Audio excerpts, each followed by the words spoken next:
Prisrčen pozdrav voščin, spoštovane gledalke, spoštovani gledalci in dobrodošli v oddaji Vroča tema na spletnem portalu domovina.je. V podcastu, ki bo danes posvečen prav posebni temi, namreč 7. oktobra lani je teroristična organizacija Hamas, ki trenutno nadzorjuje Gazo, izvedla najbolj krvav napad na območje Izraela po drugi svetovni vojni oziroma po letu 1948, ko je umrlo več kot 1200 ljudi. Teroristi pa so seveda ugrabili tudi 250 talcev, od tega se jih je polovica sicer že vrnila ali pa so se vrnila zgolj njihova trupla, kajti številni so umrli. Tragična zgodba, ki se je v slovenskih medijih v zadnjih tednih nekako prevesila v smer nekako obtoževanja Izraela, da nad palestinskim narodom izvaja genocid, in seveda je Slovenija tudi tik pred priznanjem Palestine kot neodvisne države, kar naj bi vlada storila že čez nekaj dni. Nismo pa prav veliko slišali, kako na ta napad Hamasa gledajo Izraelci. Danes imam ob sebi prav posebna gosta.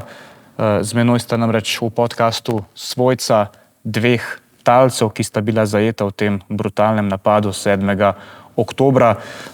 Moja sogovornika bosta namreč Hagit Hen, ki je mama izraelskega vojaka Itaya. Z nami pa bo tudi oče Nimroda Koena, Jehuda Koen, ki nam bosta seveda predstavila svojo zgodbo in kako ona dva doživljata vse, kar se je zgodilo 7. oktobra in vse do danes. So, welcome to our studio and thank you for accepting our invitation. Thank you. Thank you. We'll start with you, Miss Hagit Hen. So, your son is Israeli soldier. He was approximately abducted by Hamas. So, do you have information about him after more than half a year? What happened to your son? Is he still alive? On October 7th, Itay was at the border of Gaza. He was protecting agricultural settlements. We call it in Hebrew kibbutz. And we know that he was able to get to his tank. He served in a unit of the armored corps. And he fought and he tried to protect, the people, the civilians, not to be kidnapped. And we knew that he and his team were able to fight for 2.5 hours. And then at 9 a.m., the connection with the tank disconnect. And since then, for 5 months, we did not know anything. We thought Itay is alive because we knew that no blood was found in the tank. We had no reason to think that he's not alive, but after 5 months, intelligence found evidence that he was killed even before he was kidnapped. It means Hamas killed him, brutally killed him, and also his commander. They killed another friend who fought with him in the tank, and they kidnapped Itay's body and his officer, his commander body to Gaza, and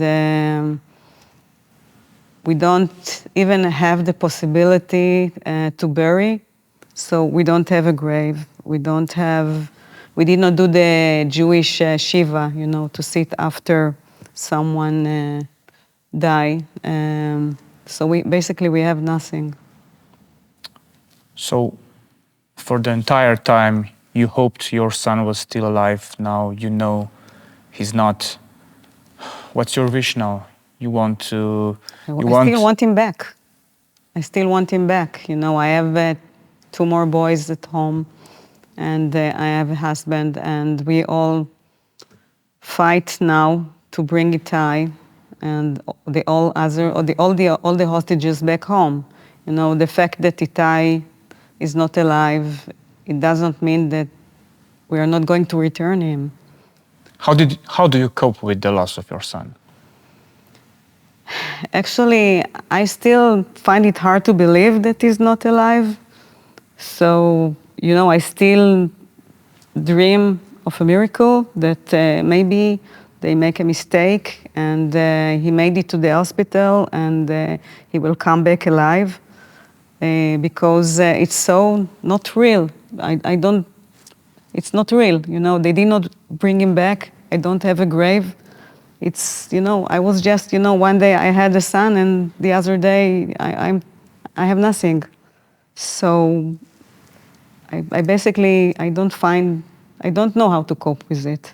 One more question for you. I know it's difficult to go back to that difficult time, to October 7th last year.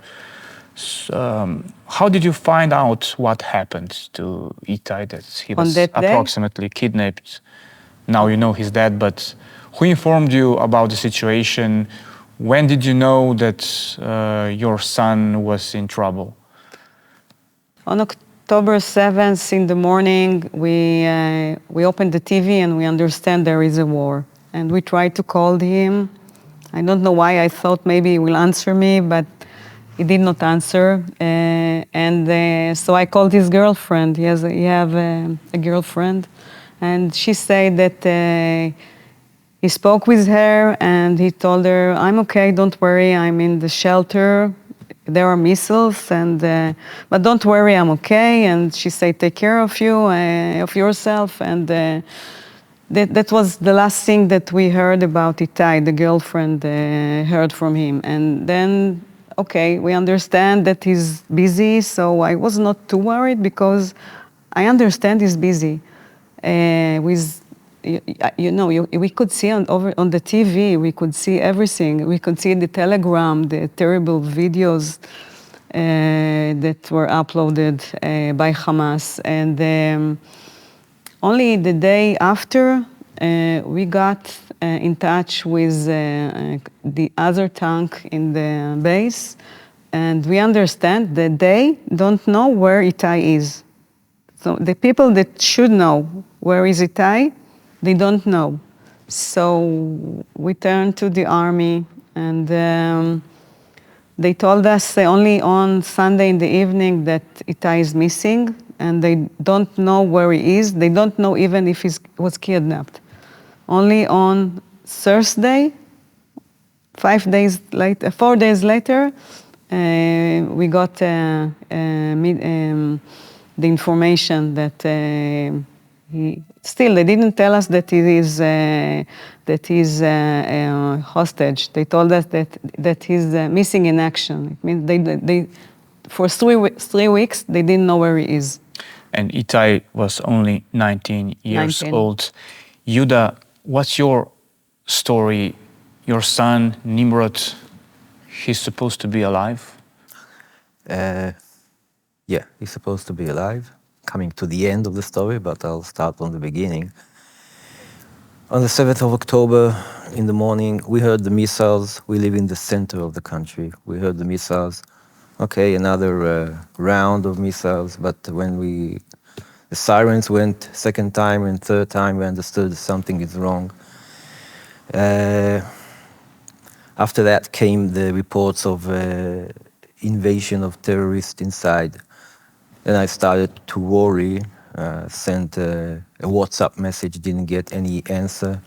Then I started looking on media, then YouTube's looking for, I heard that Hamas is releasing videos. And second video I saw my son tank going up in smoke and then seeing soldiers going out. I still didn't recognize it's his tank. But after that, I saw my son taking out of the tank and then pushed down on the floor and being dragged. So the story is that around 6:30 in the morning, when missiles were starting going out, they were about 3 kilometers from the border in their base. And when reports came of invasion, they were called to go with the tank to the border, drive there to try to avoid the invasion. They were outnumbered. the terrorists neutralized their tank.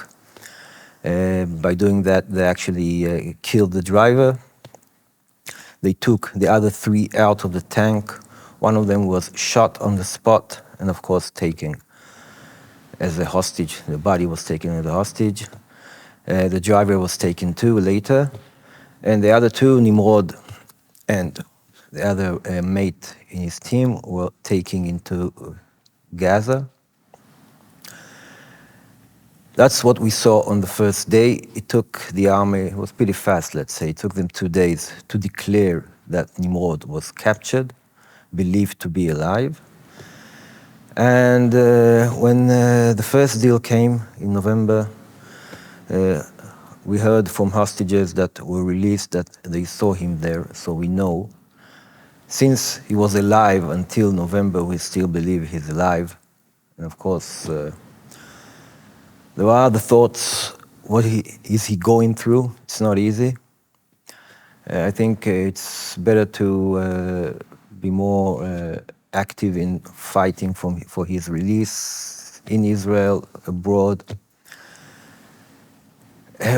Just the thought of, the ongoing damage. I mean, he's alive, but he's down there in the tunnels, in cages.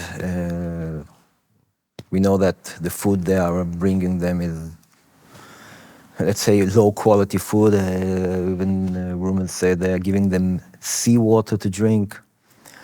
If they are being molested or not, we don't know nothing about that. And situation right now, after 8 months, I have a son down there in the tunnel of Gaza, and we don't know his situation. And of course, what we really want is to end this horror, so he will be returned back, he and all the other hostages, living and dead, living back to their homes, back to the family, and the dead to a proper honor burial. How would you describe your son? How long was he serving the army? Was he proud about it? Of course he was proud about it. He was serving only 10 months. That means 4 months of the starting of the army. I don't know the term in English, but then a professional course of how to operate a tank. He was only 2 months with his unit, pretty fresh. And it was only the beginning for him for serving in the army. And that's where it ended. How do you view the terrorist attack by Hamas? How could this have happened? Why was Israel so unprepared at the time? In the side of Hamas, this was their aim. They planned this thing for years. They knew exactly where to go, where are the villages, where are the army bases. So they knew how to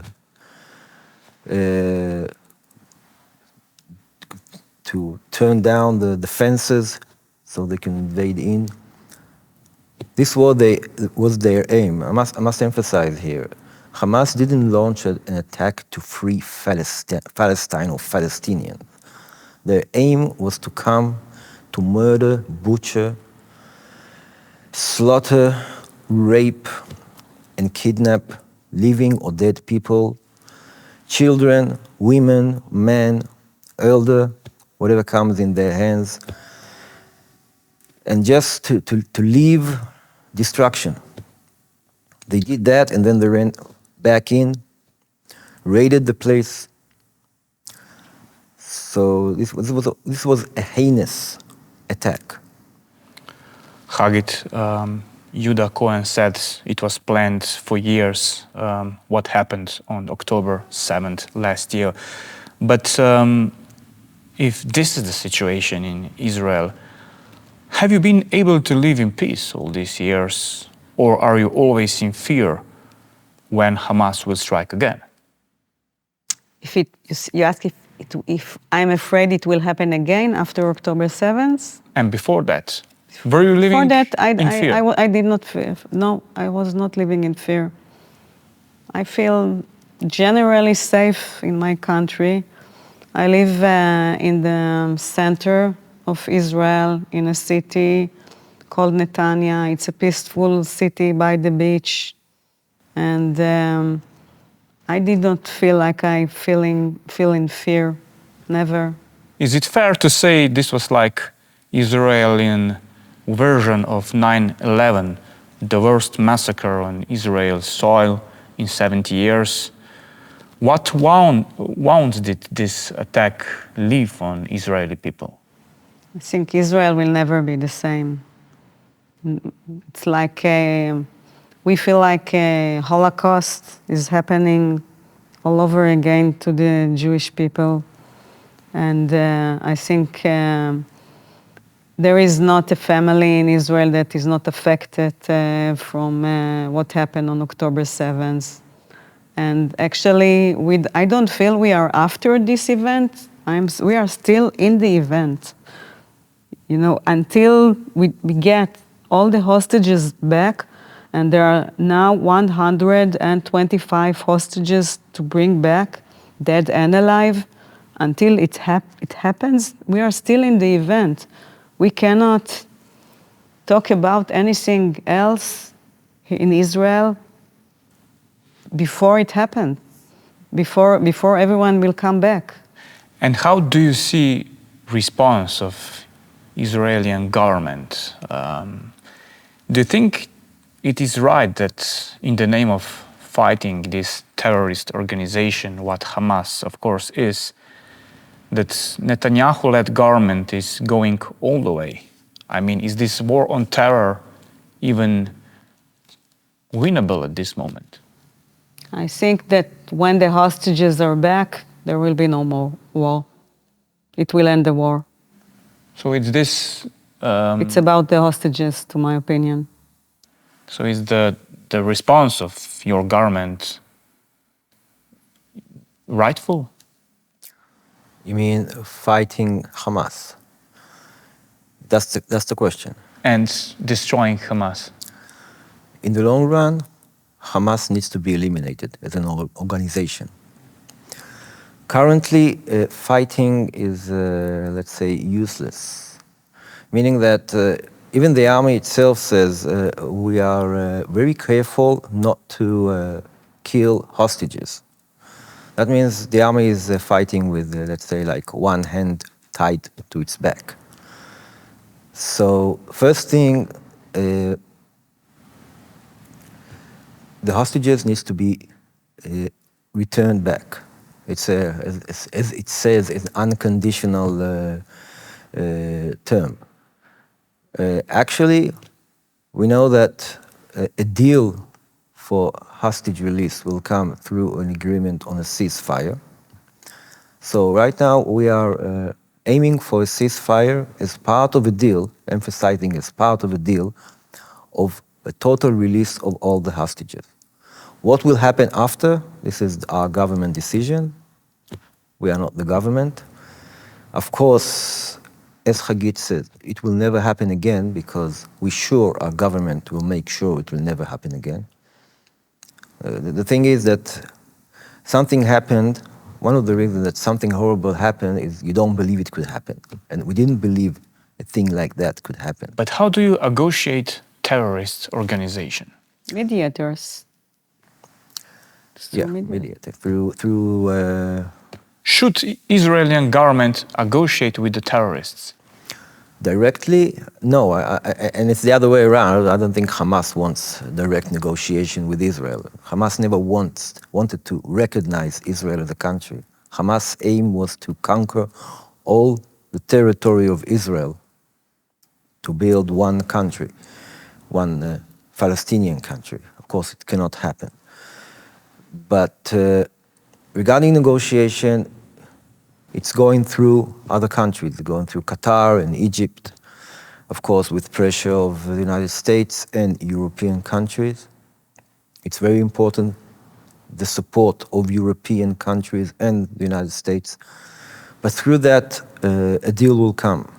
And we know that the basic terms of Hamas is ceasefire. We know why. So they have an interest of a ceasefire so they can rebuild.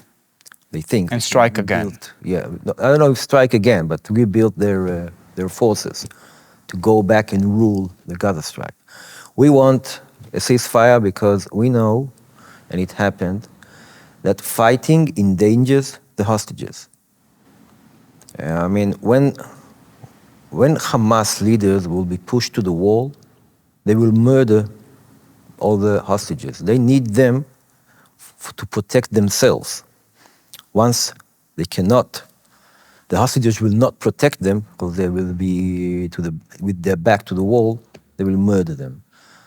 So our interest is a ceasefire for a negotiation, for a deal, or let's say it more accurately, a negotiation for a ceasefire that will bring a deal for releasing all the hostages. But would your government listen to your suggestions? We talk with the officials all the time. They meet us, Prime Minister, our President. I think all the major official decision makers, they meet with us and they hear what we have to say. Also officials from the army. We don't hide what we think. We tell them exactly what we think and what we want. But we are not the one who make the decisions. There are many protesters on the streets of Jerusalem. Why?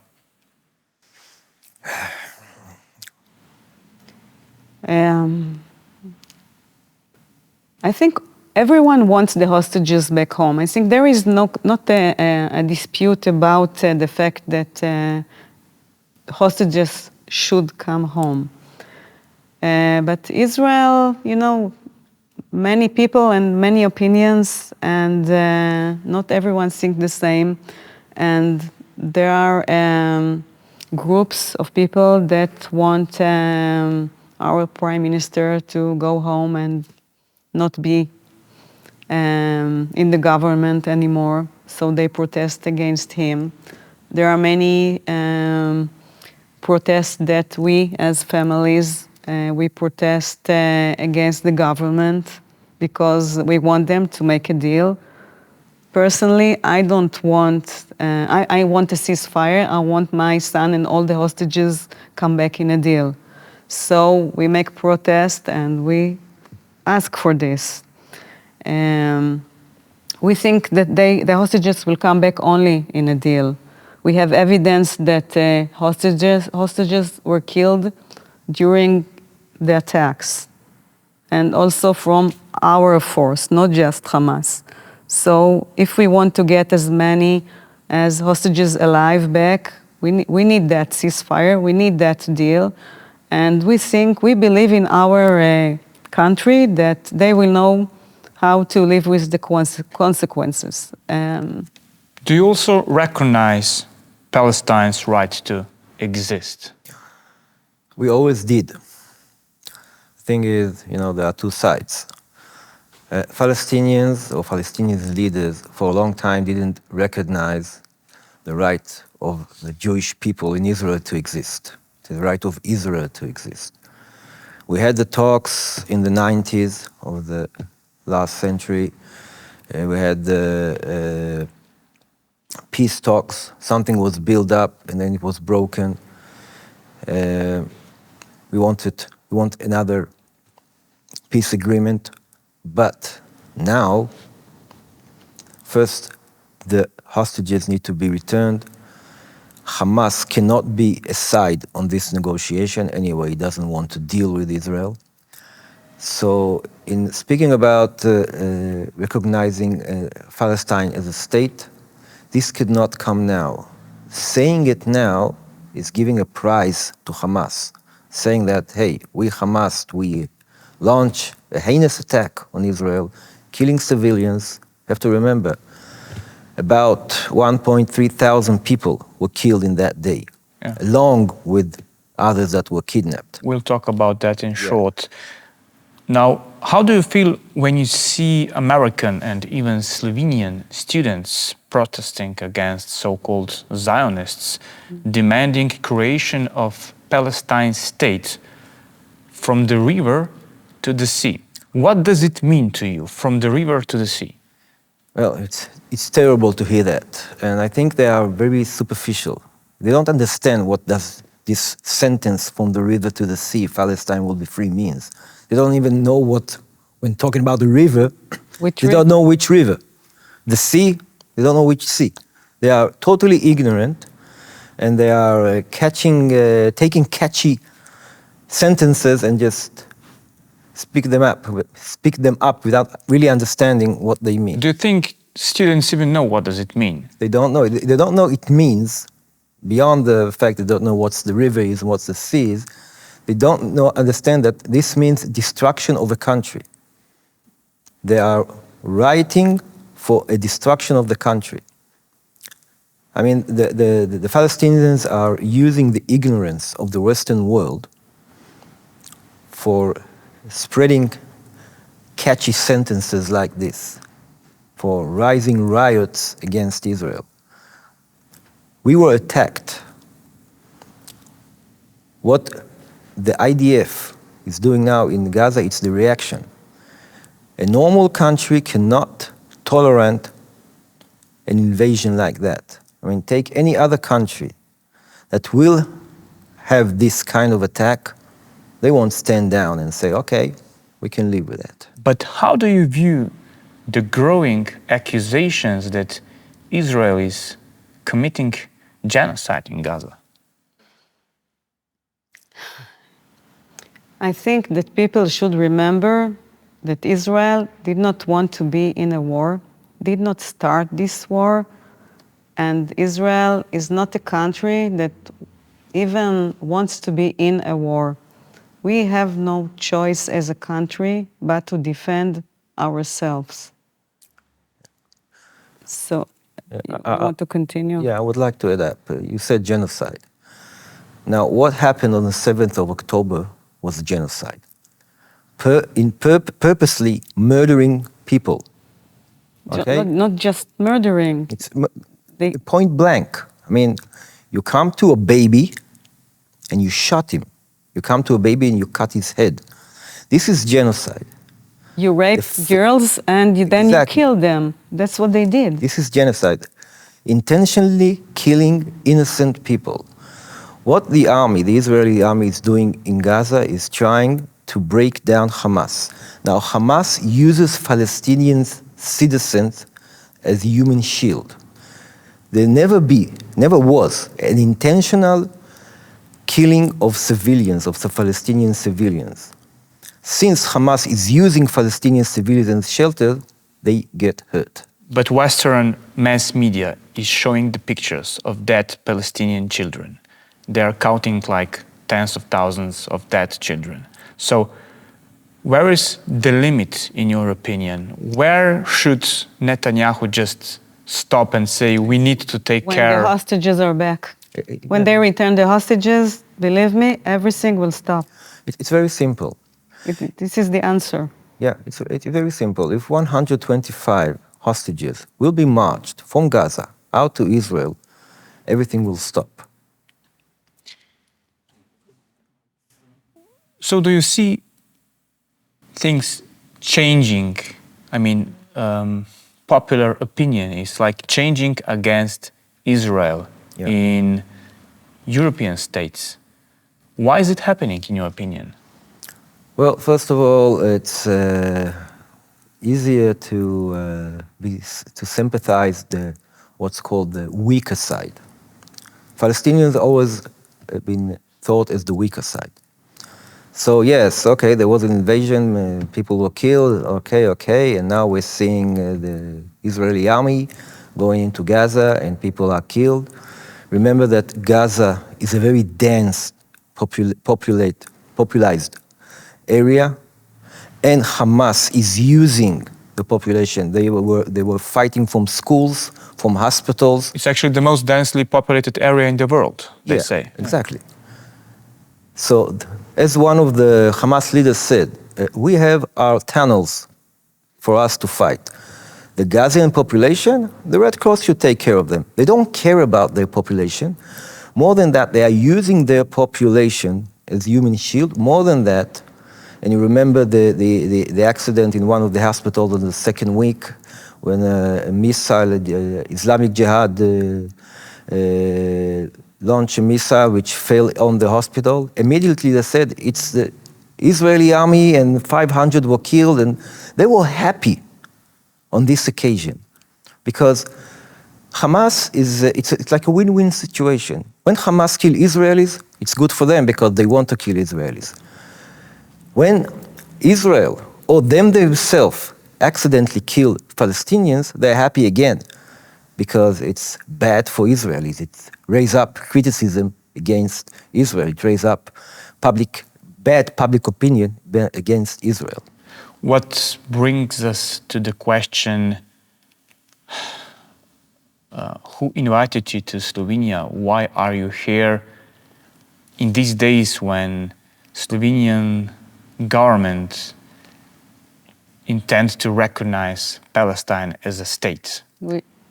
We feel like it's going to be a prize to Hamas because we think that it's not the right time to recognize a Palestinian state. I'm not saying that they are not entitled to a state, but if it happens now, it means it's like to justify all the terrible things that Hamas was doing in order to get to this point of state for the Palestinians.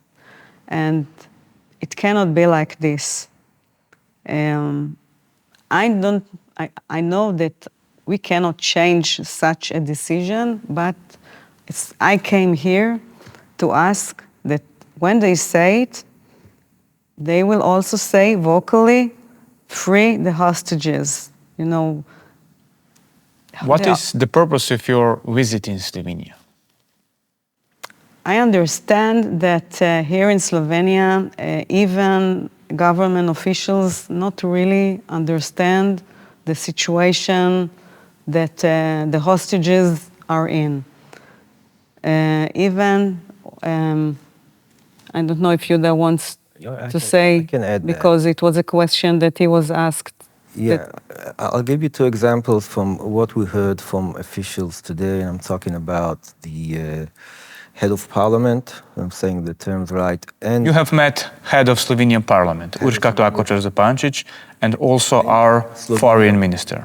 Yeah, but head of the Slovenian parliament and the president of Slovenia, they started with condolence. Like, they didn't even thought about that most of the hostages are still alive.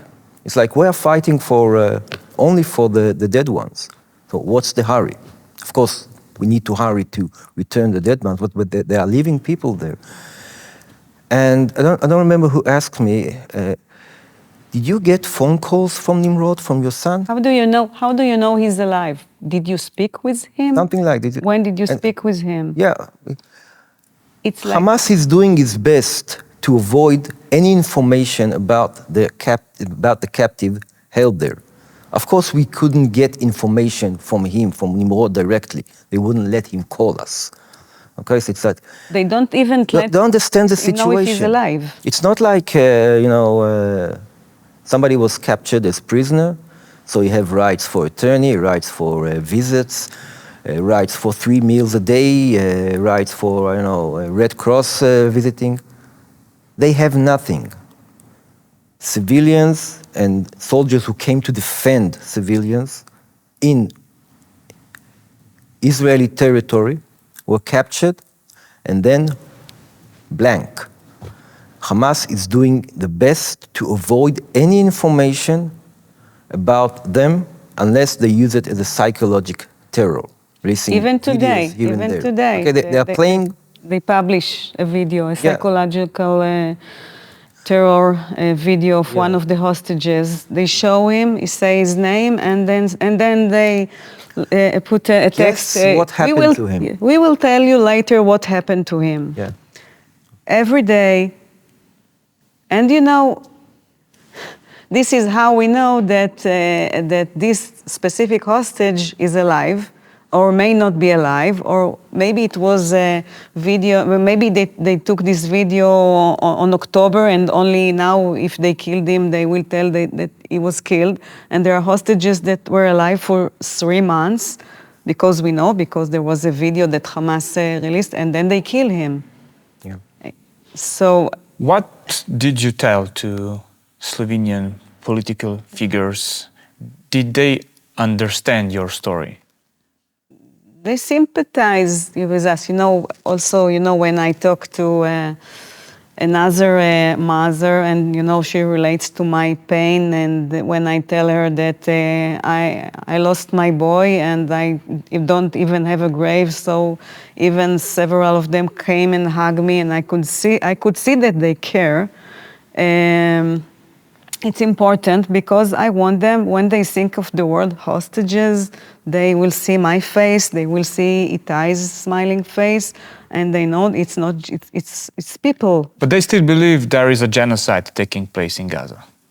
But they also, I heard also that they want the hostages to be back to home. Let's make it clear. Genocide is intentional, planned operation of killing people. Yeah, but the question was Slovenian politicians. You talked to them. They still believe there is a genocide taking place. To be honest, they didn't talk about genocide. They're talking about the raising numbers. But as I said, it's a dense area. Hamas using civilians, Palestinian civilians, and human shield. They are hiding behind them. So in a war, civilians get killed. We don't want them to get killed. There's no intention in Israel to kill Palestinian civilians. We don't want it, but since the place is very dense, and since Hamas is hiding behind civilians, they get killed. But I want to go back to your question of why we came here. So in general, we want to keep on raising the awareness of the fact that we are still stuck on the 7th of October. We still have our children held there in Gaza. And this must end. Crisis started with the killing, butchering, murdering, raping, and kidnapping and burning villages. Reconstruction of the situation can only start with their return, ceasefire, and then, of course, talking about recognition of a Palestine state. So, decision of Slovenian government to recognize Palestine as a state, how will this decision, this act, affect Slovenian-Israeli relations? This is for the foreign Yeah, we are not. But what do you think? What do you think? How do Israeli people see this? Israeli people will not see it as a good thing. We don't see it as a good thing. Again, it's not the action, it's the timing. The timing is wrong. You don't prize terrorism. Palestinian country should be established, but at the right time, after the crisis will end. We were told here that it's not done as an action against Israel to recognize Palestinian states.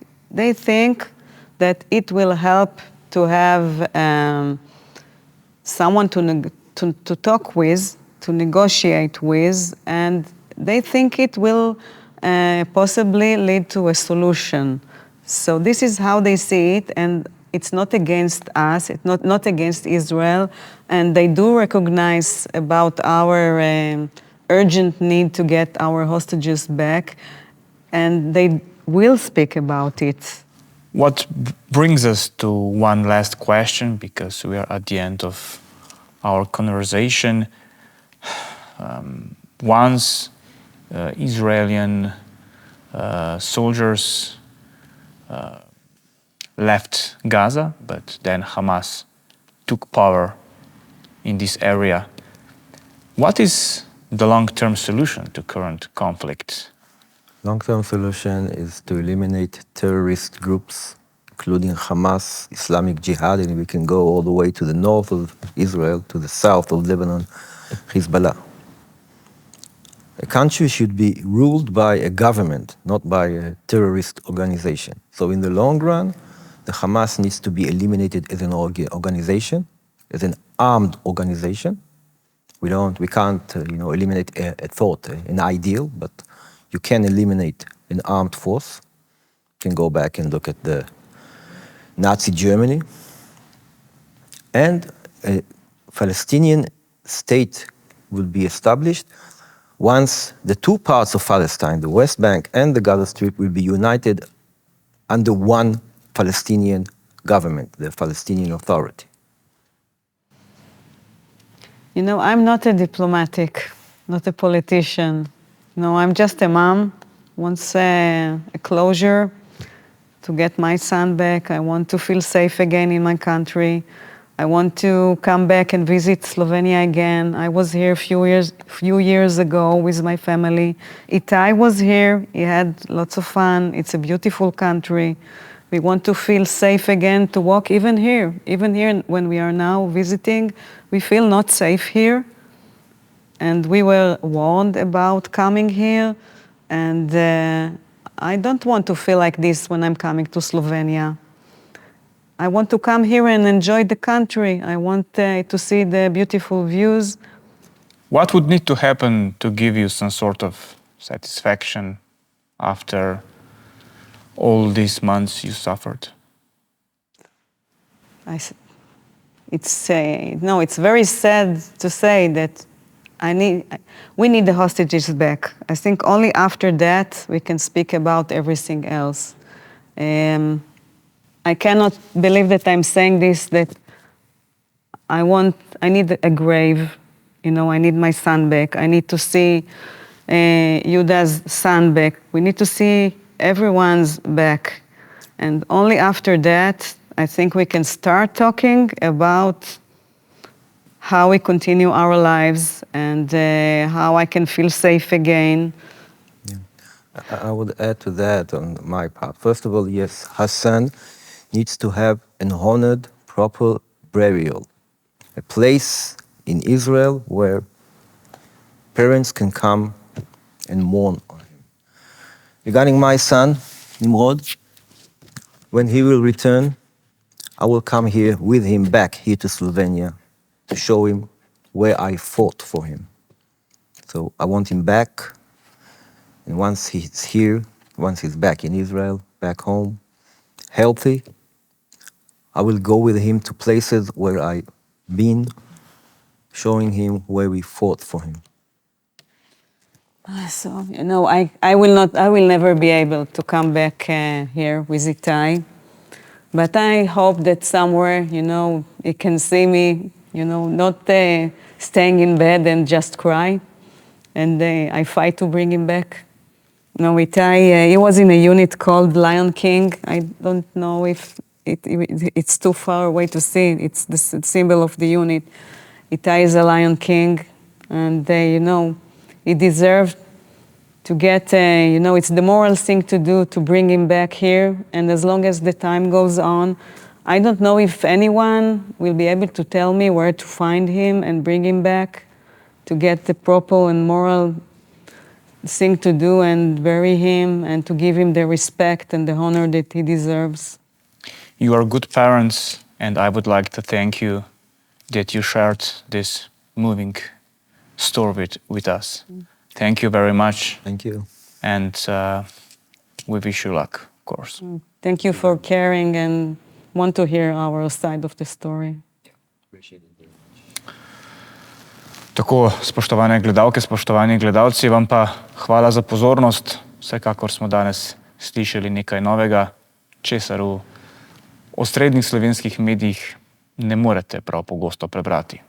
Glejte nas še naprej.